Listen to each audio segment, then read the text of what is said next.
Valsad station પર ટ્રેનમાં ત્યાજી દેવાયેલી બાળકી કોની હતી? પોલીસે કર્યો ખુલાસો. વલસાડ રેલવે સ્ટેશન પર આજથી 2 દિવસ અગાઉ મોડી રાત્રે પ્લેટફોર્મ નંબર 1 ઉપર આવેલ Vadodara Valsad passenger train number 590550ના કોચ નંબર D01ના ટોયલેટમાંથી એકાદ દિવસની તાજી જન્મેલી બાળકી મળી આવી હતી, જેને કોઈ અજાણી મહિલા બાળકીનો જન્મ આપી તરછોડી ગયેલ.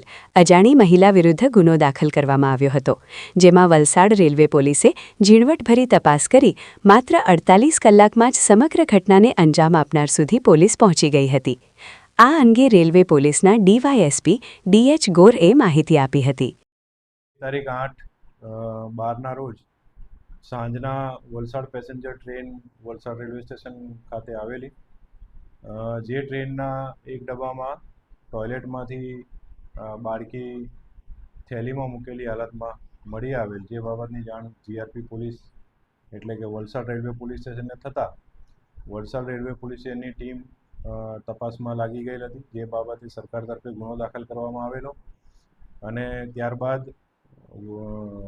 વડોદરા રેલવેની ટીમ, જેમાં LCBની ટીમ તેમજ વલસાડ રેલવે પોલીસ સ્ટેશનની ટીમ સાથે મળીને ભરૂચ, સુરત, વલસાડ અને વાપી રેલવે સ્ટેશનોના ખૂબ જ સક્રિય રીતે કેમેરા ચેક કરવામાં આવેલ, તેમજ શહેર વિસ્તારના કેમેરાઓ પણ ચેક કરવામાં આવેલ અને જે તપાસ દરમિયાન જે સત્તાર ઈસમો આ બાળકીને લઈને ટ્રેનમાં મૂકી ગયેલા હતા તેમના ફૂટેજ મળી આવેલા, જે આધારે પોલીસે તપાસ કરીને એ લોકોને શોધી કાઢવામાં આવેલ. આ સમગ્ર તપાસમાં CCTV ફૂટેજીસ એટલે કે ઇલેક્ટ્રોનિક ડિવાઇસીસ તથા જે હ્યુમન ઇન્ટેલિજન્સ છે એની તપાસનું આ એક ઉત્તમ ઉદાહરણ છે, કારણ કે આ તપાસ દરમિયાન જે વલસાડ અને વાપીના જે સામાન્ય પ્રજાજનો છે તેમના તરફથી જે પોલીસને સહકાર મળ્યો છે અને એમના તરફથી જે અમને તપાસમાં મદદ મળી છે, જેના કારણે આ આરોપીઓ સુધી પોલીસ પહોંચવામાં સફળ રહેલી છે. તમને જાણીને આશ્ચર્ય થશે કે એમાં જે એક સાહેબ છે જેની પોતાની બહેનના લગ્ન હતા અને વહેલી સવારે જાન આવવાની હતી એના ઘરે, તેમ છતાં પણ એ વ્યક્તિએ પોલીસને મદદરૂપ થઈ અને સાથે તપાસમાં આવી અને આરોપી સુધી પહોંચવામાં અમને મદદ કરેલી છે.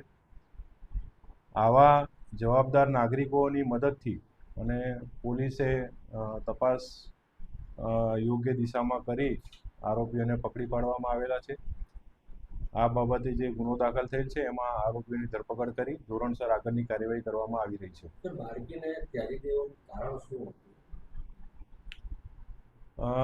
બાળકી જે છે એ જેનું જન્મ થયેલ છે એ બાળકી જે આ તપાસમાં જે કાયદાના સંઘર્ષમાં આવેલી બાળકી છે એના દ્વારા એને જન્મ આપવામાં આવેલું હતું, જેના કારણે એ નાની ઉંમરની બાળકી દ્વારા જન્મ થયેલ છે આ બાળકીનો, એટલે એના પરિવારજનોએ આ નવજાત જે બાળકી છે એને ત્યજી દેવાનું નક્કી કરી અને ટ્રેનમાં મૂકી દેવામાં આવેલી હતી.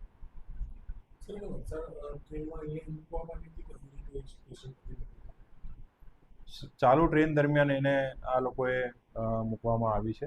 એ લોકો ભરૂચથી ટ્રેનમાં બેઠા હતા અને સુરત પછી એને વલસાડ આવતા પહેલાં એને બાથરૂમમાં મૂકવામાં આવેલું.